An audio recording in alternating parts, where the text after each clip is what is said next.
Bienvenue dans vos conseils du libraire. Il y a quelques semaines ou quelques mois, nous avions sorti un livre sur la régence d'Alger qui retraçait donc l'histoire politique d'un État nord-africain.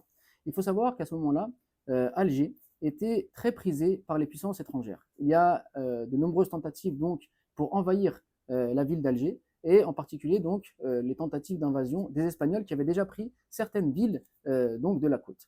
Et les habitants d'Alger ont fait appel aux frères Khairuddin afin de les protéger. Ceux-ci ont réussi à chasser les Espagnols et donc les habitants d'Alger leur ont demandé de rester avec eux afin donc de pouvoir les protéger de manière durable. Et c'est à ce moment-là qu'une alliance a été faite entre Alger et l'Empire ottoman et que Alger a été rattaché à l'Empire ottoman.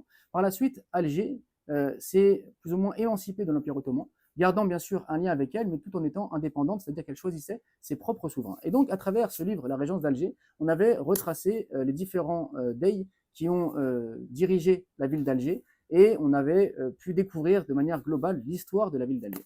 Mais par la suite, nous avons décidé de publier ce livre qui s'appelle Chronique de la Régence d'Alger, qui est en fait un manuscrit arabe qui a été traduit par le consul de France de l'époque, donc Alphonse Rousseau, et qui, au lieu de s'intéresser aux différents Dey qui ont dirigé Alger à ce moment-là, il va s'intéresser aux faits d'armes de la Régence d'Alger. Car la Régence d'Alger était extrêmement puissante au point que les États-Unis étaient obligés de payer un impôt pour pouvoir traverser la Méditerranée, et au point donc que les différents pays européens étaient obligés de nouer des alliances avec la Régence d'Alger afin donc d'assurer la paix sur la Méditerranée. Et donc il y a malgré tout, durant l'histoire de la Régence d'Alger, de nombreuses tentatives de déstabiliser Alger. Et les janissaires et les habitants de la ville d'Alger ont montré leur puissance à travers de nombreuses batailles. Et c'est l'objectif donc de l'auteur, à savoir Mohamed de Tlemcen, donc un savant de la ville de Tlemcen, de retracer les faits d'armes de la Régence d'Alger pour montrer